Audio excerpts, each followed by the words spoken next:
So after making the videos to show you how to do the summary products, I thought it might be a good idea to make another video that just shows you the basics of Illustrator, and I'm going to do that. I brought in a little chart because a lot of the things that you need to know about Illustrator um, are all used when making a chart. So first I'll go over some of the basics. You have new, which if you're making, you won't use this very often because usually you'll just export things as an AI file and open those. But if you need to do that, you can pick your size, and then once you have something, you can always go in. There's this artboard tool, and you can adjust the size of it either by just moving it with the arrows, or up here you got your width and height, and this is a link button. So if I were to come over here and go 800, it would also, they're not linked right now. So this is a little different than the Illustrator I usually use. So that link button looks different. So I changed that to 800 there. Now that I've changed the link, if I go and change it to 900, it will also change the width. And then anytime after you've adjusted your artboard, you want to come up and get one of the arrows again, because if you try and move things, it's just going to move your whole artboard. So these are your select tools. This is direct selection, or the black one is the selection tool, and I think of it more as a select multiple or select a group versus select a single. And I will show you over here. So oftentimes when you bring things in, they'll have a clipping mask. So one thing you need to know is object, clipping mask. Oh, maybe I don't have a clipping mask here. Let's see. Select that. So here's your layers also. And you can open those layers up. It looks like I do have a clipping mask. I just hadn't selected all because I had my single select there. So if I go object, clipping mask now, release, you want to make sure you have your single select, and then you can click and drag and get a corner and just delete that. Versus if you had your select all, see now your whole chart would be selected, and if you click delete, it's going to delete the whole thing. So that's the difference between your single select and your multiple selection tool. Let's see some other things that are good to know. If I take my single select and I hit shift, I can select multiple things that I want the same. One thing that's good to know is if you go, let's see, object, here we go, group, there's group and ungroup, and as you can see that's Control G, or ungroup is Control Shift G. So I'm going to go ahead and group these right now. And some of the benefits of having them in the group is that now if I go in, and if I want to select all of those again, I can click under the layers and it will select all three of those. And then I can change the text size and color and such, and have all, and it's easy to just select all of them. One of the disadvantages is when you want to align, you cannot, look, if I click on the left align, I cannot align things that are in a group, so I'm going to go Control Shift G, and you can see they're no longer together. So now I can, if I want to align them on the left, and Illustrator, is going to not respond. Here we go. Now I can align them. So that's your group and ungroup. Other things that might be helpful.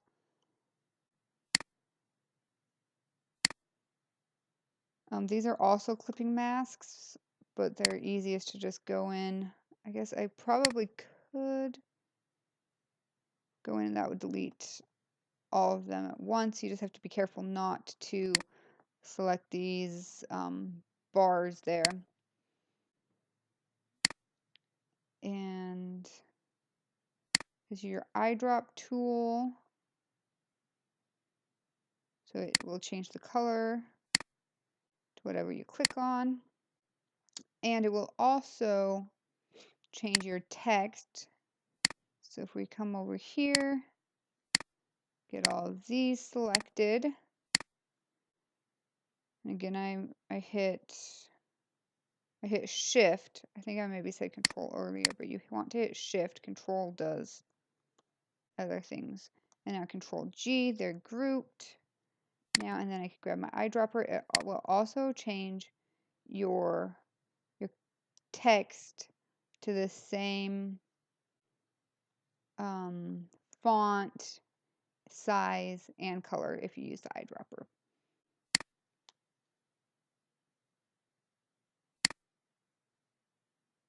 And now I'm going to come in here and create a box. And I'll change it to white. If you right click, you can hit arrange and send to back. So that's a helpful grouping thing. You could also, but this is a lot more difficult, you could also drag it down to the bottom, and that does the same thing, but since we have so many things in that group, or I could just go like that with the group and move it to the bottom, is another easy way to move that to the back. Now, another thing with the select tool, the black one, is I can't really resize my box. Well, I could if I click on the little boxes on the edge and then I'll hit shift like that and then use my arrows to move it over. But an easier way is to first select it with the white and then click on the black, select, and resize it by just sliding your mouse back and forth with your arrow on the spot. And so that's another thing that the black one is helpful for, is if you select it with the white and then the black, it will still be single select, but you can adjust the sizes. So those are some of your differences between the white and the black arrows that are very helpful.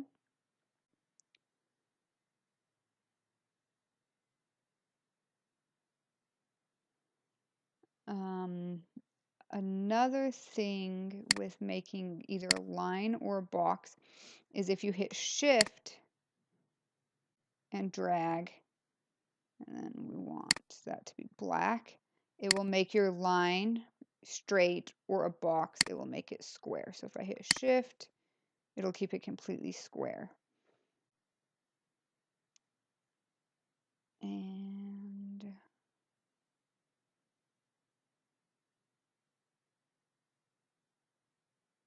went over the pen tool a little bit. I think that will cover most of the basics and the things that I may have missed. This also, if you hold shift, will keep it in a straight line. And you can select your font if you hit the type and make it the same. And there you have it. Those are your basics. I might also hit save here. And I guess I'll cover exporting in this video as well. You gotta wait for it to save.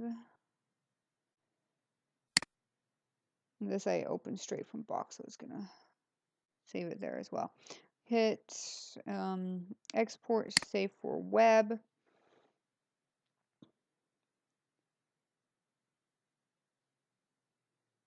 And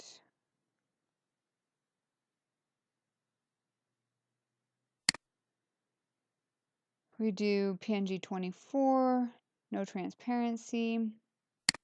I like to save it at 400 times the original size. And that just will give you better quality. And then you can hit save. And it will save it as a PNG. So there, oh, let's see. Let's go over one more thing here. Effect, we also used the drop shadow. And if you want a smaller drop shadow, less offset, you can increase or decrease your blur. We usually keep it at black. Don't change anything else. Often use 7, just the preset. But if you do want to change your drop shadow, you can change it, and you can, I'm going to reselect that, go in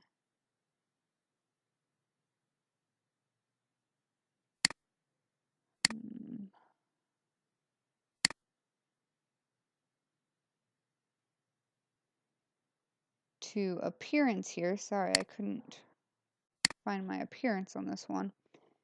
Click on the drop shadow and you can change it here and show you what the difference will be if I change that to 3 and this to 3, and if I hit preview you can see that shrink. I'm gonna hit cancel. See, and then it just barely went back to big. To bigger.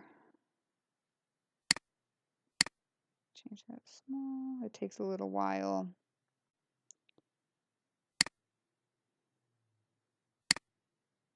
Maybe did not do anything.